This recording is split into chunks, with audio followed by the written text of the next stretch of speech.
Agent Dweeb, we have a situation. Intelligence confirms that a rogue element has gained access to the Goldeneye satellite and intends to unleash a global data cascade somehow. The original mission file is stored inside a dusty old retro game, last accessed in the late 90s. Your mission, should you choose to accept it, is to venture into the simulation, relive the events firsthand, and report your findings to the Dusty Games Society. And also play multiplayer and kick your friends' butts.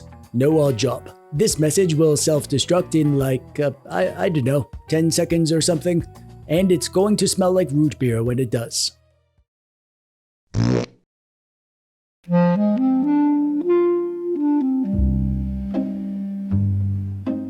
When I pick games for the Dusty Game Society, I try to curate a whole retro journey to explore different genres, different crusty old systems, and just create a flow that feels fun with surprises around every corner. I needed a first-person shooter for November's game, and there was only one real choice. We had to go back to the big one. Goldeneye 007 on the Nintendo 64. I remember when the N64 was released. Everyone was talking about it. I didn't have one because I was a humble peasant with a 386 computer, but a couple of my friends did, so I'd go to their house to get my 3D gaming fix. When Goldeneye eventually showed up, it absolutely melted my tiny teenage brain. We don't get those kind of generational leaps these days. Modern shooters kind of blend together, just kind of the same thing over and over, but back then, Goldeneye 007 felt like a leap across dimensions. It basically kickstarted console shooters. The impact can't be understated. And here today in the Dusty Game Society, we're gonna honor that legacy while also fairly pointing and laughing at its many shortcomings.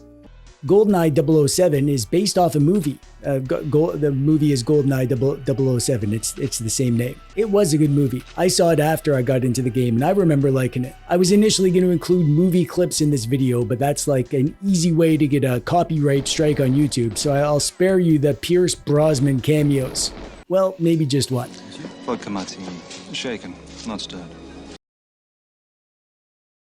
The story of the N64 game follows the movie, like exactly.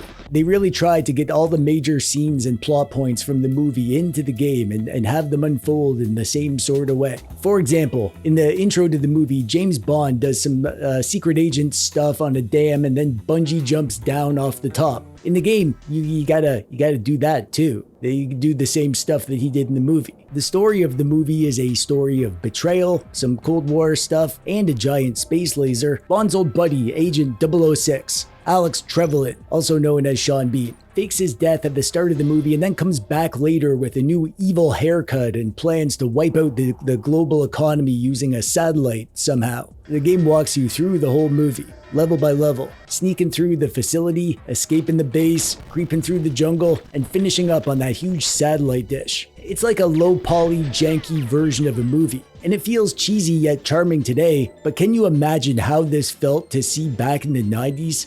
I mean, I can because I was there, and you probably can considering my audience demographic, so I guess just remember how it felt. Gameplay-wise, let's address the major issue that you will encounter if you play this today. The controls are very bad.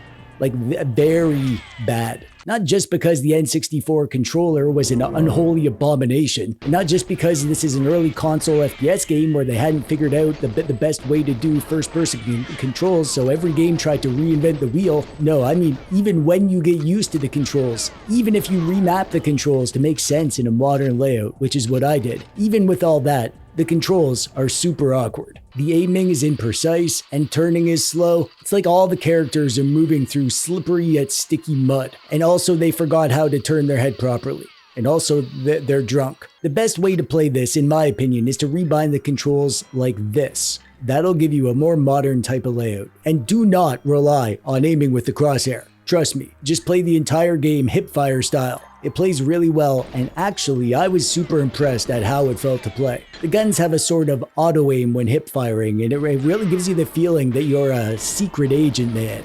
Secret agent man.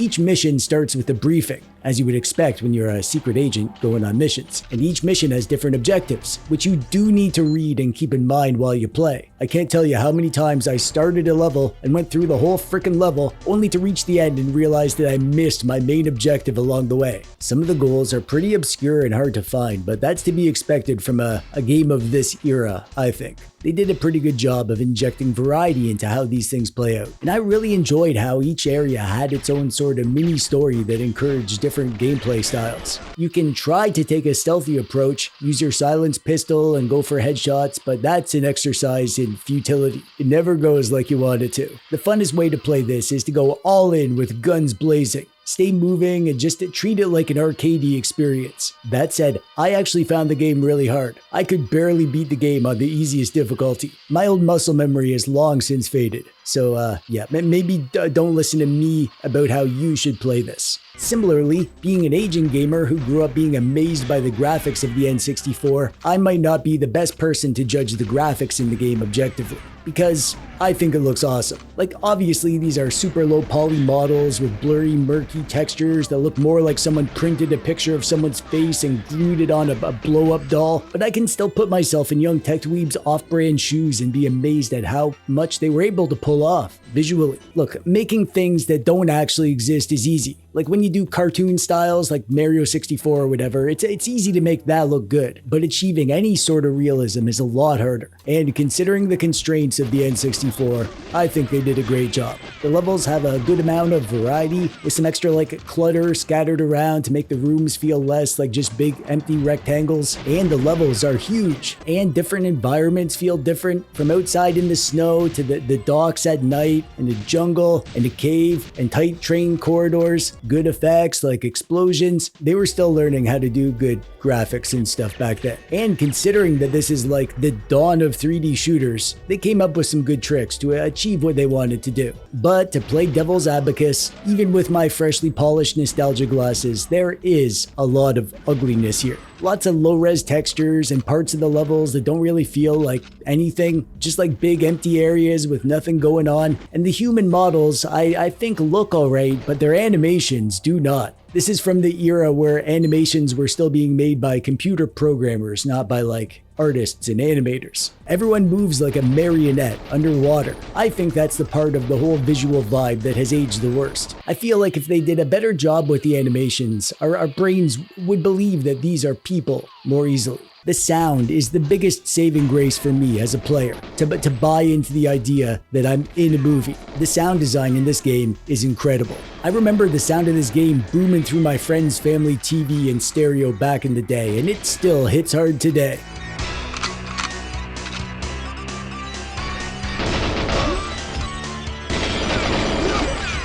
The music is absolutely iconic. Some of the best video game music ever. You've probably seen that like short video about how amazing the menu music is. Yeah, they freaking nailed it. This is the most epic menu music that has ever or will ever exist. And the sound effects are equally impressive. The guns and explosions have actual depth to them, and if you have headphones on, you can clearly hear where they're coming from. I'm no gun expert, but I think the gun sounds are great. Each gun sounds different, from the little thwoop of the silenced PP7 to the blam blam of the Dostoevsky pistol, the rat-a-tat-tat of the KF7 Soviet, and the ripsaw blast of the RCP-90. All the sounds completely get my buy-in with the world, except for the voice acting, because there is none. N64 carts didn't usually have the space for full voice acting, and I imagine the space budget on this game cart was pretty tight considering how good everything looks. So this is just one of those games from this time where you're just gonna be reading the cutscenes rather than watching them.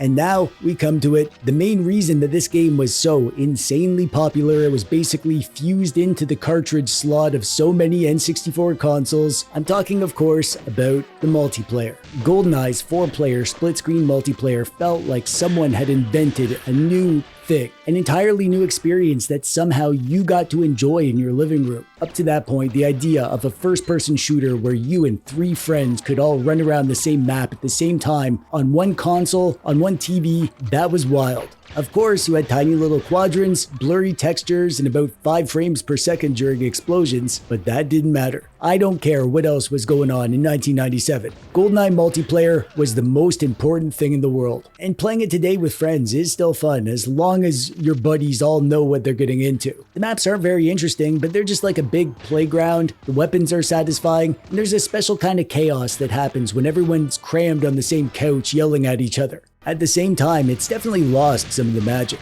Modern shooters are smoother and sharper, and next to today's games, GoldenEye's multiplayer feels pretty darn clunky and basic. Fun, for sure, if you're into old games, but it feels more like you're reliving the experience of what was fun back in the day, rather than actually feeling like a fun, satisfying game that can stand up to what we have these days.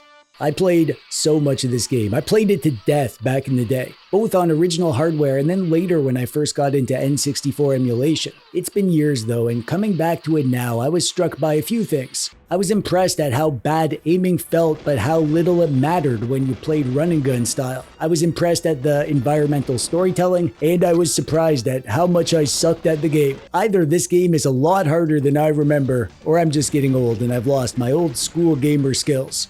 Or both. Probably both. But I think whether or not you'll like GoldenEye 007 on the N64 today will come down to expectations. Going in with the right attitude is essential. It is not a timeless classic the way that lots of like old school pixel art games are, but it's more like a snapshot of a moment in time. The dawn of the 3D shooter, and it's worth going back to if only to be a tourist in the weird old low poly blurry texture world of GoldenEye on the Nintendo 64.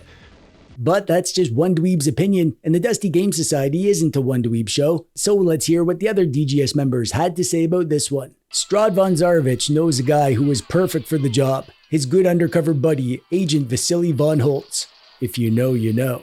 Vasily delivered an entire report for every mission in the game, and Strad, being a completely different individual, reviewed the reports and summed it up for us. GoldenEye 007 is a valiant illusion, a relic of angular enthusiasm, a parade of fog, squares, and misfiring soldiers, and a ritual of patience conducted through an arcane torture trident. Mission successful, Agent Von Holtz. I hope Strad lets you out to play again someday. Plastic Nowhere Man felt like his memories are probably better than actually playing it, but enjoyed going back for a brief revisit. This is Koran 450's first month with the DGS. He found that GoldenEye hasn't aged well, found the controls super clunky, even if rebinding helped. He did have fun going through the levels again, loved the soundtrack, enjoyed the cheesy early 3D graphics, and overall had a better time than they initially expected. Thanks for joining, buddy. Spillcrest was shafted back in the day when they played this with friends because they suck, and they still suck today. Well, we appreciate your honesty. Retro PNW found the biggest hurdle was the level design, how things got boring after a few missions, and I can totally agree with that, to be honest. And he had a good time playing multiplayer with his wife, who was confused why she wasn't allowed to pick Oddjob. Dad with the deck felt that some parts held up but some didn't and felt like it was a slog by the end. Said the graphics were a product of their time but serviceable, enjoyed the chaotic split-screen multiplayer, which is the part that's held up the best, but the rest is showing its age. Also, Dad got himself some root beer, at long last, and is now hooked. One of us, one of us, one of us, one of us. Jago Retro remembers how impressive the game was back in the day and had a great time revisiting it today. Orange Watermelon is new to the DGS, welcome, and unfortunately GoldenEye was a bad starting place.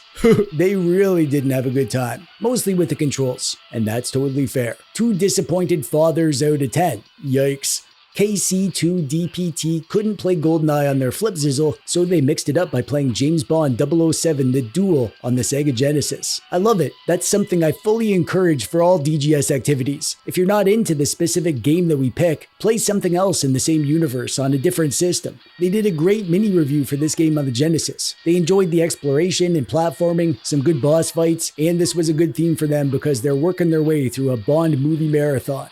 Tornado Aftermath in full Secret Agent roleplay said that they enjoyed the fond memories of the story and multiplayer, had a rough time adapting to the controls, and was sabotaged when enemy agents deleted their save file. Those treacherous dogs. They persevered and enjoyed it even more their second time around. Found it more charming and might even go achievement hunting in the future. 8 out of 10 vodka martinis, shaken not stirred. The Shibushi played this on the Switch, found the gunplay still felt solid, chuckled at the dated graphics, and felt a touching nostalgic sentiment as they relived memories playing this with their brother and friends during sleepovers. And yeah, I get that. That's part of retro gaming, right? Reliving good memories and going back to the games, but realizing that we'll never be able to actually go back to those times in our lives again. And lots of things are like that, you know, things that remind us of the good times. It's just part of life, I guess. Gotta take the bitter with the sweet. Emery of the legendary Dice Tower found the single-player campaign got a bit iffy towards the end. Remembered how crazy it felt back in the day, and maybe not so much today. Frustrating controls and enemy AI and uninspired levels, it was more of a reminder of how far we've come than an actual fun game. Still worth a play though. QP Cloudy finally got back into this game thanks to taking the time to remap the controls on their Retroid Pocket G2, and had a great time with the nostalgia kick. Gave it a solid 6 out of 10. Wooward. Oh my god, that name. This guy had fun revisiting a game that they loved when they were a kid, didn't enjoy the controls or playing via emulation, but thinks maybe original hardware would feel better. Zensible was finally able to overcome control struggles thanks to the peer pressure of playing with the DGS and enjoyed the nostalgia roller coaster, despite the clunkiness. Thinks this is worth revisiting if you played it back in the day, but probably not if you didn't. Zoim came in fresh, and once they rebound the controls, had a blast with the game. Found that hip firing was the funnest way to play, which I totally agree with. Enjoyed being able to pick it up just for a mission every now and then, and ended up giving it 8.5 TechDweeb stickers out of 10. They bought some stickers from my merch shop. Shameless plug. And thanks for playing this with the DGS, buddy. Brawly 1019 couldn't deal with the console controls, so they got it going on the PC with a mouse and keyboard mod, and that was like a game changer. Also, dang, I'm kind of jealous. I kind of feel like I need to get that setup going because it sounds like a ton of fun. And that's it. That's all we have for you today. I'll look back in time to one of the founding fathers of console first-person shooters, a game that may or may not be fun today, depending on how forgiving you're feeling, and at the very least, I think anyone can enjoy that sweet, sweet pause screen music. The Dusty Game Society is a perk that I offer to the patrons of TechDweeb. I like to think of it like a book club for retro games. Each month I pick a game for us to play, and we struggle through it together, sharing our tips and tricks, providing emotional support for save file corruption, and secretly gossiping about other non-TechDweeb YouTubers. You should hear what we were saying about that one guy. Oh man, it was a doozy. If you're interested in supporting the important work that I do, and playing some games with the Dusty Game Society, and getting your name and mini review immortalized on the internet in videos like this, there's a link in the thingy below. And just so you know, if you ever face me in multiplayer, you can pick Oddjob, because it doesn't matter. I'll still kick your butt. And that's it from us for today. From all of us at the DGS, stay dusty, my friend.